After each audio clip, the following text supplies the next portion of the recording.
पहले अवैध परिवहन बताते हुए की गई जब्ती, फिर छोड़ दी गई ट्रकें। वन अमले की कार्रवाई पर फिर उठे सवाल।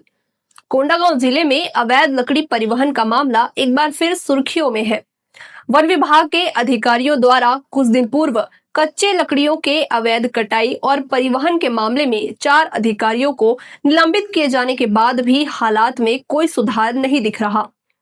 ताजा मामला में वन विभाग के एक कर्मचारी ने राष्ट्रीय राजमार्ग से गुजर रहे 11 ट्रकों को पकड़कर डिपो में खड़ा कराया। बताया गया कि इन ट्रकों में कच्चे पेड़ों के गोलों का परिवहन किया जा रहा था, जिन्हें बुधवार शाम से लेकर देर रात तक कार्रवाई में जब्त किया गया।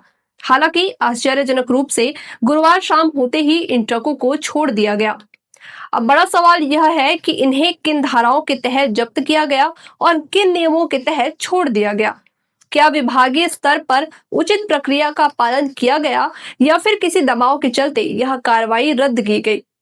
मामले की गंभीरता को देखते हुए यह भी चर्चा है कि क्या उच्च अधिकारी फिर से इस पर संज्ञान लेंगे या विभागीय प्रक्रिया बताकर ठंडे बस्ते में डाल दिया जाएगा। जानकारों का कहना है कि यदि लकड़ी राजस्व भूमि से काटी गई है तो वन अमले को कार्रवाई से पूर्व संबंधित राजस्व अधिकारियों से जानकारी लेना अनिवार्य होता है।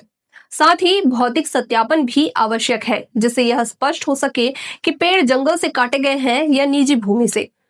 वही सवाल यह भी उठ रहा है कि क्या वन कर्मचारी द्वारा बार बार की जा रही कार्रवाइयों का उद्देश्य वाकई तस्करी को रोकना है या फिर विभाग को विवादों में घसीटना। देखिए, अभी लगातार जो कुछ टीपी फ्री प्रजातियां हैं, लेकिन टीपी फ्री में कटाई फ्री नहीं है। कटाई के लिए कुछ उसके लिए प्रावधानित नियम है, उन्हीं नियम के अंतर्गत उनको कटाई करना है। तो किसी संशय के आधार पर इन गाड़ियों को चेक किया गया, कहीं ये शासकीय भूमि से कटाई तो नहीं हुई है। तो इन आधार पर उन पर जांच की जा रही है। अगर नियमानुसार सही पाया जाता है तो उनको तत्काल उनको छोड़ दिया जाएगा, और शासकीय भूमि पे अगर कोई कटाई हुई है तो उस पर कार्रवाई की जाएगी। सर, इसमें अधिकतम कार्रवाई की क्या प्रावधान है? देखिए, उसमें 2 तरीके का है। उसमें चूंकि शासकीय भूमि से अगर परिवहन हो तो राजसात्विक भी हो सकती है गाड़ी, और उसमें फाइन का भी प्रोविजन है।